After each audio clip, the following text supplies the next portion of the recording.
Alex music studio गया। सुन रे कलुआ, यादव जी के बेटी पे गाना गाता है। अपना बेटी और दूसरा के बहू बेटी को इज्जत नहीं देता है।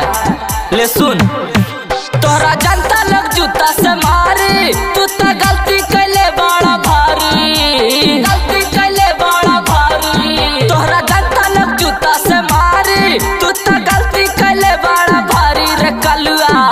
कि अब ता घर के इज्जत न सही बहुत तेरे लाई रे कलुआ। कि यादव के बेटी पे गाना जे गईबे बहुत तेरे लाई रे कलुआ।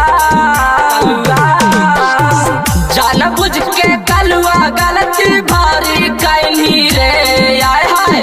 जान बुझ के गलती कलुआ भारी कैनी रे। किया सटे जावा पाका है ऐसन गाना गईनी रे।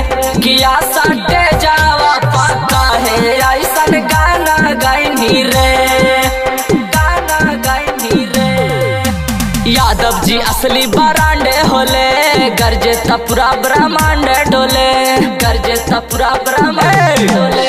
यादव जी असली बरांडे होले, गरजे पूरा ब्रह्मांड डोले, ब्रह्मांड डोले। जान पूजे के गाना तू गईले, भोजपुरी में विवाद बढ़ैले रे कलुआ।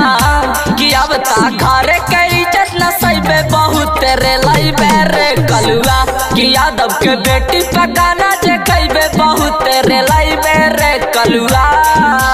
कलुआ कलुआ पूरा भोजपुरिया में बढ़ल बा विवाद, कलुआ जेले पड़ी। यादव जी छिलले बाड़े बास अब तारे लवे कारी। यादव जी छिलले बाड़े बास अब तारे लवे कारी, रे लवे कारी, रे लवे कारी।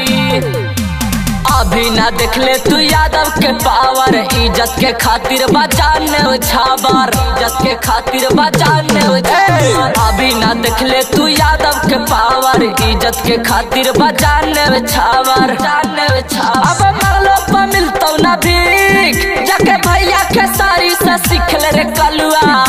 कि अब ता घर के इज्जत न सही बहुत तेरे लाइबे रे कलुआ।